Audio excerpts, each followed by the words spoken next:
तो बिहार में सबसे बड़ी समस्या बेरोजगारी और पलायन, ये सर्वस्पर्शी है। सभी जाति, सभी वर्ग, सभी प्रखंड, सभी पंचायत, किसी भी जिला में जाइए, बेरोजगारी और पलायन सबसे बड़ी समस्या के तौर पर दिखा है। अब आप ये कह सकते हैं कि बेरोजगारी और पलायन एक बड़ा मुद्दा है, ये जानने के लिए इतनी बड़ी पदयात्रा करने की क्या जरूरत है? ये तो आप लोग को बैठे बैठे मालूम है। ऐसी बात नहीं है। जब पदयात्रा किया तो पिछले 17 महीनों में 5000 से ज्यादा गांवों में जाकर जो देखा, तो ये पता चला कि बेरोजगारी और पलायन की विकरालता क्या है, इसका सामाजिक आर्थिक पहलुओं की समझ बनी। जैसे मान लीजिए कि पलायन को लेकर ऐसा लोगों का मानना है कि जो बिहार से गरीब लोग हैं, वो बहुत बड़ी संख्या में युवा और गरीब यहां से बाहर जाता है मजदूरी करने। लेकिन पदयात्रा के दौरान जो मैंने पाया कि ये बात पूरी सच्चाई नहीं है। जो गरीब परिवार के बच्चे हैं वो तो बाहर पलायन कर रहे हैं मजदूरी के लिए, लेकिन जो यहाँ पर आर्थिक तौर पर समृद्ध परिवार हैं, उनके बच्चे भी पलायन कर रहे हैं, वो नौकरी और पढ़ाई के लिए। पलायन तो हर घर का बच्चा कर रहा है। गांव में अगर आप हम लोग जब जाते हैं तो करीब करीब 40 से 50% युवा, चाहे वो मजदूरी करने के लिए बाहर गया है या नौकरी पढ़ाई के लिए बाहर गया है, बाहर तो सब गया है। दूसरा पता ये चला कि जिन प्रखंडों में बाढ़ का प्रभाव है, वहां पर ये पलायन का स्तर 70-80% भी हो सकता है। गांव में जब हम लोग जाते हैं तो बहुत बड़ी संख्या में महिलाएं, बुजुर्ग और छोटे बच्चे मिलते हैं, नवयुवक नहीं मिलते हैं। इसका एक सामाजिक पहलू आप देखिए। बहुत लंबे समय से ये पलायन की वजह से लोगों के मन में, समाज में परिवार की परिकल्पना ही धीरे धीरे धूमिल पड़ गई है। जैसे पहले परिवार की परिकल्पना में लोगों की समझ थी कि पति पत्नी, बाल बच्चे, माता पिता साथ में रहते हैं। अब शायद ही कोई ऐसा घर गांव में बचा है जहां ये 3 पीढ़ियों के लोग, पति पत्नी, बाल बच्चे, माँ बाप एक साथ रहते हैं।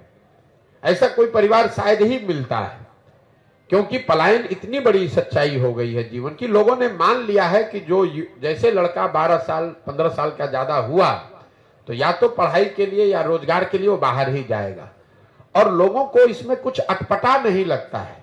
इसका सबसे बड़ा असर यह है इतने लंबे समय तक पलायन का, कि लोगों को इसमें कुछ अटपटा नहीं लगता है।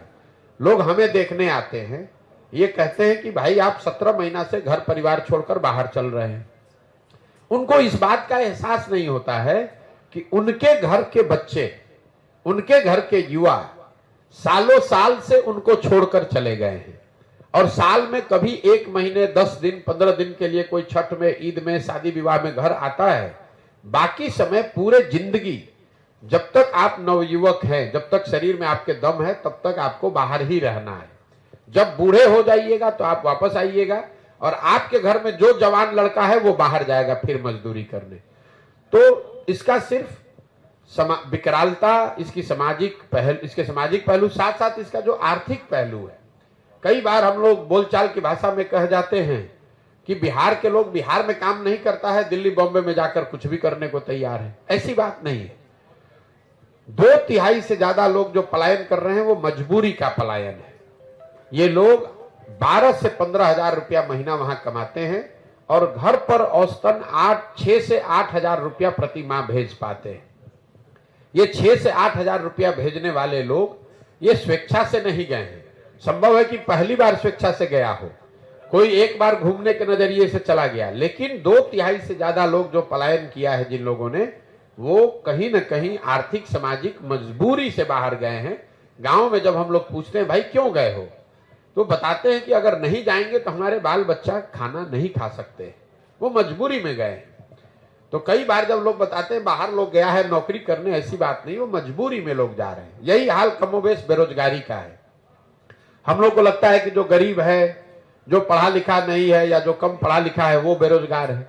बिहार में पिछले 18 महीने चलते हुए मैंने देखा कि जो गरीब है उसकी हालत तो फिर भी ठीक है, कम से कम कुछ मजदूरी कर सकता है।